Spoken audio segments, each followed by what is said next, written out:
उमाकांत यादव है।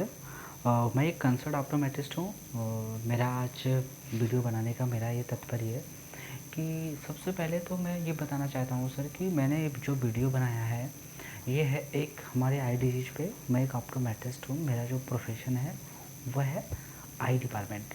बट इसमें होता है कि बहुत सारी चीज़ें होती हैं जो आई बॉल के बारे में या हमारे आई डिजीज के बारे में, आई में कौन सा इन्फ्लामेशन होता है, कौन सा इन्फेक्शन होता है, इन सब चीज़ों के बारे में बहुत सारी जानकारियाँ होती है जो नहीं हो पाती है, लोगों को नहीं मिल पाती है, जिसकी वजह से वो हॉस्पिटल जाते हैं, वो गलत आई टेस्टिंग करा के आ जाते हैं, वो गलत मैसेज हो जाते हैं, बहुत सारी चीज़ें होती है।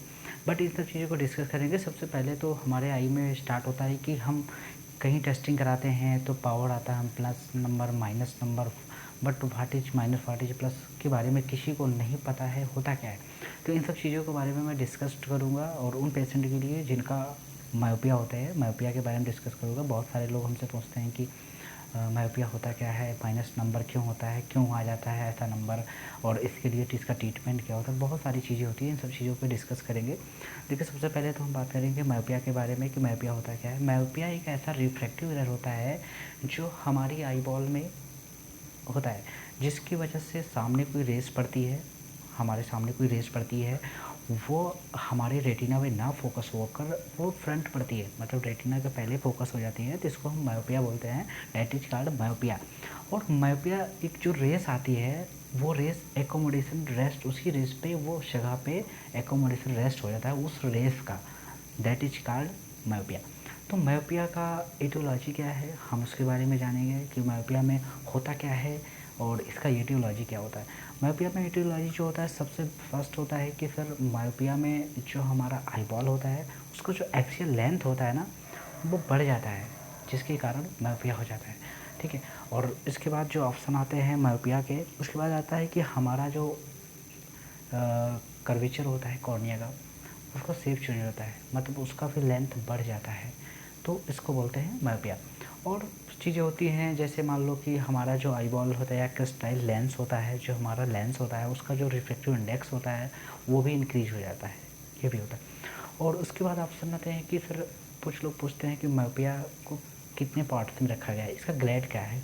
जो इसका ग्रेड होता है वो रखा गया है 3 ग्रेड में। कौन कौन से होते हैं? फर्स्ट होता है low myopia and high myopia and middle myopia. इसमें होता क्या है कि जो लो मायोपिया होता है -3 डायोप्टर तक रहता है, किसी का पावर -3 है। एग्जाम्पल जैसे मेरा पावर है -2, तो मेरा पावर जो है लो मायोपिया में आ जाएंगे। ठीक है। जैसे किसी का पावर -3 एवब हो जाता है तो उसको बोल सकते हैं मिडिल मायोपिया, मतलब वो बीच में माध्यम है उसका मायोपिया। ठीक है, ना ज़्यादा बड़ा है ना कम है। उसके बाद ऑप्शन आता है हाई मायोपिया। हाई मायोपिया में -6 से जिसका ज़्यादा नंबर होता है उसको बोलते हैं हाई मायोपिया। ठीक है। बट मायोपिया को जो क्लिनिकल टाइप्स होते हैं, कितने टाइप होते हैं? वो होते हैं 3 टाइप के। सबसे पहले तो आता है कंजेनाइटल मायोपिया, फिर उसका आता है सिंपल मायोपिया, उसके बाद आता है पैथोलॉजिकल मायोपिया, जिसको बोल सकते हैं डीजेनरेटिव मायोपिया। ठीक है। तो जो कंजेनाइटल मायोपिया होता है वो कैसे होता है? जैसे कंजेनाइटल मायोपिया जो होता है, पहले तो कंजेनाइटल शब्द आ गया, मतलब जन्मजात, मतलब कि जब बच्चा पैदा होता है तभी से उसको मायोपिया रहता है। जब थोड़ा सा 1 साल का बेबी बड़ा होता है तब उसको दिखना ब्लर रहता है, जब उसकी आई टेस्टिंग होती है तब पता चलता है कि इसको मायोपिया है, तो that is called congenital myopia. ठीक है। उसके बाद आता है सिंपल मायोपिया। सिंपल मतलब सरल है। ये क्या होता है कि सिंपल हर किसी, ज़्यादातर बहुत सारे लोगों में जो मायोपिया पाया जाता है वो ज़्यादातर सिंपल मायोपिया होता है, जिसमें क्या होता है 10 से 12 साल की एज में स्टार्ट हो जाते हैं ये सिंपल मायोपिया। और इनमें होता क्या है कि सिंपल मायोपिया में जो एटियोलॉजी होता है वही होता है, इसमें भी कॉर्निया का शेप चेंज हो जाता है। जो कॉर्निया की हमारा कॉर्निया होता है वो थोड़ा सा उसका जो लेंथ होता है वो बड़ा हो जाता है, और थोड़ा सा आप इसको मान सकते हैं कि उसका कर्वेचर भी ज़्यादा हो जाता है। ठीक है। उसके बाद आता है पैथोलॉजिकल मायोपिया। तो पैथोलॉजिकल मायोपिया क्या होता है? पैथोलॉजिकल जो मायोपिया होता है उसमें होता क्या है कि वो उसको बोल सकते हैं डीजेनरेटिव। डीजेनरेटिव बोले तो प्रोग्रेसिव मायोपिया। प्रोग्रेसिव मतलब होता है कि वो एज के जब ग्रोथ करता है छोटे बच्चों का, उस कंडीशन में इसको बोल सकते हैं प्रोग्रेसिव मायोपिया। तो इसमें क्या होता है कि जो बच्चों का 6 से 7 महीने में लोगों का पावर यूज होता है, ज़्यादातर ये 10 से 12 साल लोगों में पाया गया है। बट ये होता है कि जिनका पावर हर 6 महीने में अगर पावर चेंज होता है तो ये आप उसको आप कह सकते हैं पैथोलॉजिकल मायोपिया। ठीक है। तो